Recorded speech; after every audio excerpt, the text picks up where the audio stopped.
Hey, what's going on, everybody? And welcome to another edition of the State of the Saints Week 3 edition. My name is TJ Jones. Thank you for taking the time out to check out this podcast where we break down the Saints matchups every single week.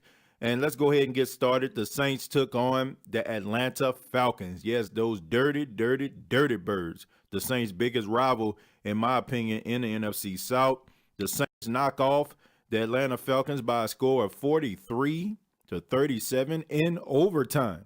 Drew Brees looked absolutely unbelievable. Drew Brees went 39 of 49 for 396 yards, 3 touchdowns, no interception, and he ran 2 touchdowns. Drew Brees accounted for 5 total touchdowns for the New Orleans Saints. Alvin Kamara had 16 carries for 66 yards. He also had 15 catches for 124 yards. And what can you say about Kent Guard Mike, who had a big game as well?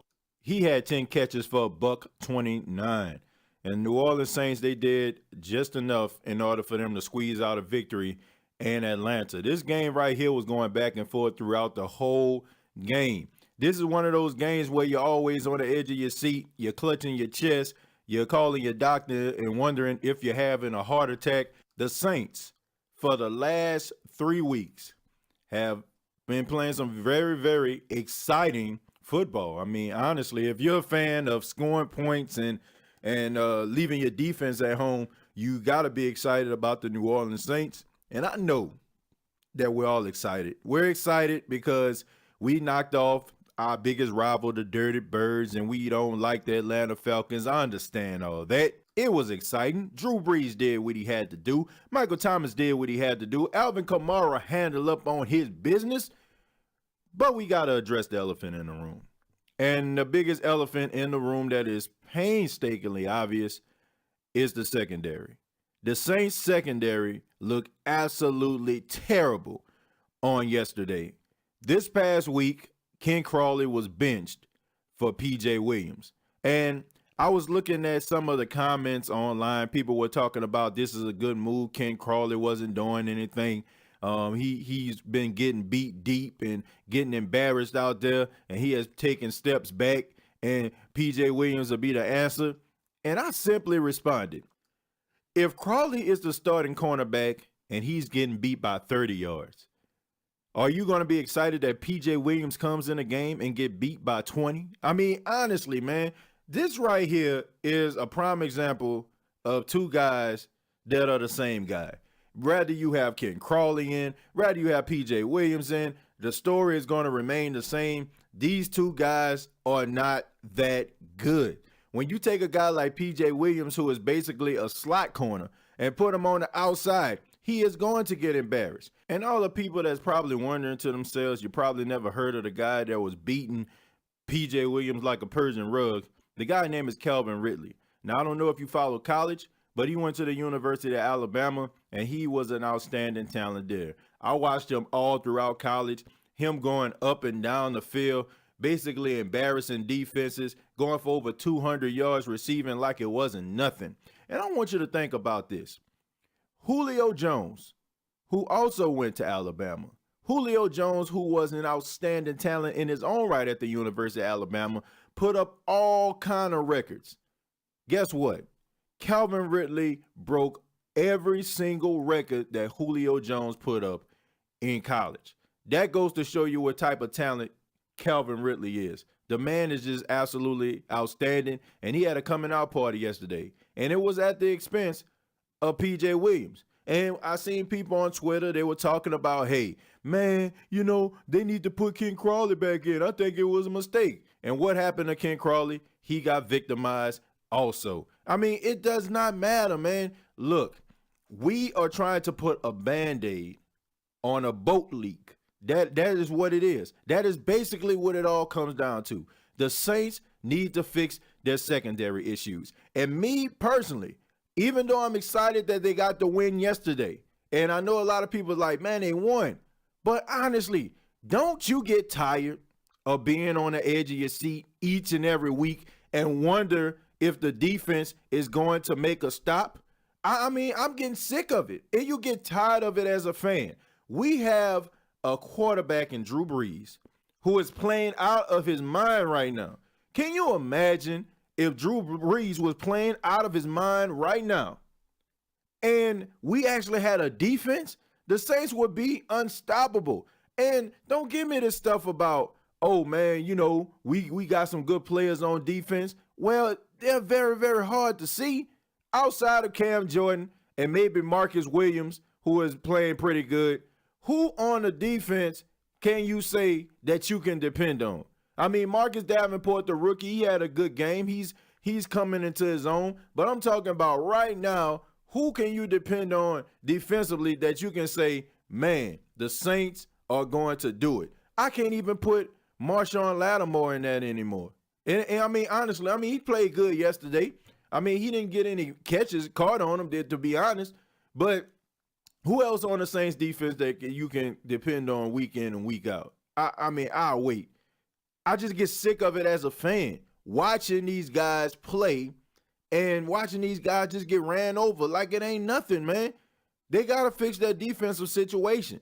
And rather they got to go out here and try to find somebody. I heard, according to sources, that Sterling Moore is going to come in. We know about Sterling Moore. He's played with the Saints on a couple occasions, so hopefully maybe he can come back and help. But still, I'm just getting tired of it, man. I'm tired of the fact that the defense up front can't get any pressure, even though they played good yesterday. I'm so tired that these linebackers can't cover anybody. I'm tired of seeing that the secondary just getting beat deep.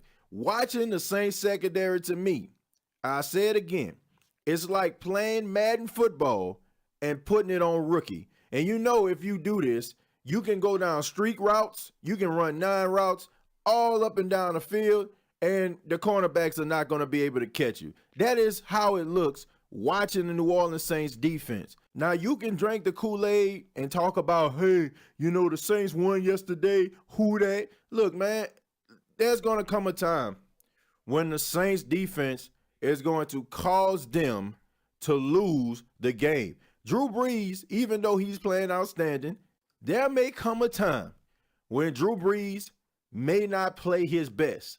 He may not play his best. And what is the defense going to do, man? What's going to happen to the team? They're going to get blown out. Why is it that we can see teams like the Jacksonville Jaguars, teams that were terrible for years? You look at the Minnesota Vikings. Man, you look at the Los Angeles Rams. How is it that they can fix their defense? You can't score on them at all. But yet the Saints, year after year, week after week, get absolutely destroyed on the field, on defense. It is embarrassing. It is absolutely embarrassing to watch these guys, man.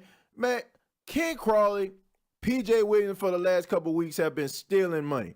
I fail to believe that there is a player at home right now that does not have a football team couldn't play better than Ken Crawley and P.J. Williams. I fail to believe that. There's a guy right now that can play defense better than both of these guys who are supposed to be starters in the National Football League.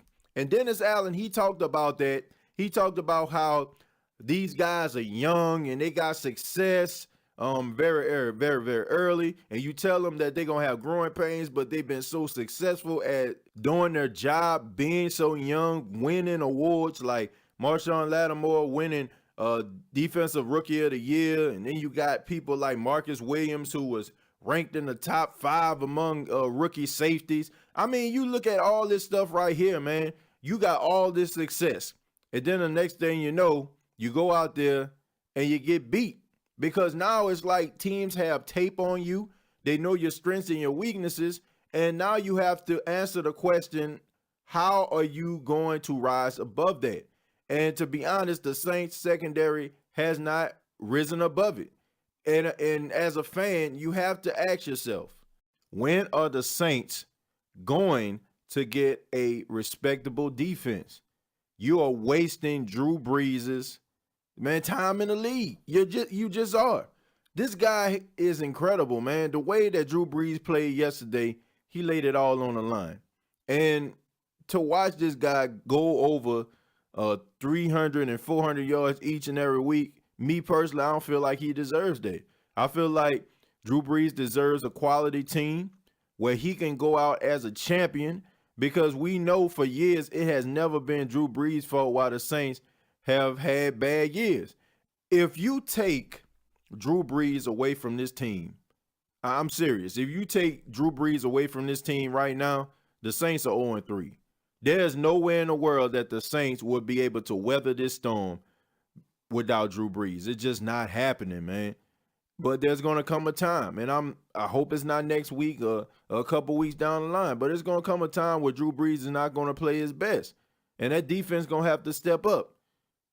I'm glad once again that they won the game on yesterday. I'm glad they beat the Atlanta Falcons. But the fact of the matter is this: they have to fix their defense. I want the Saints to have a defense like the Jaguars, a defense like the Vikings, the defense like the Rams. I feel like they can do it. But I want to know what you all think. What do you think about the New Orleans Saints matchup against the Atlanta Falcons? And how do you think they're going to fare next week against Odell Beckham Jr., Sterling Shepard, and you got Saquon Barkley when they play the New York Giants? How do you think they're going to fare out next week? I want to know. Hit me up, comment down below. Till next time, this has been the State of the Saints. Who dat?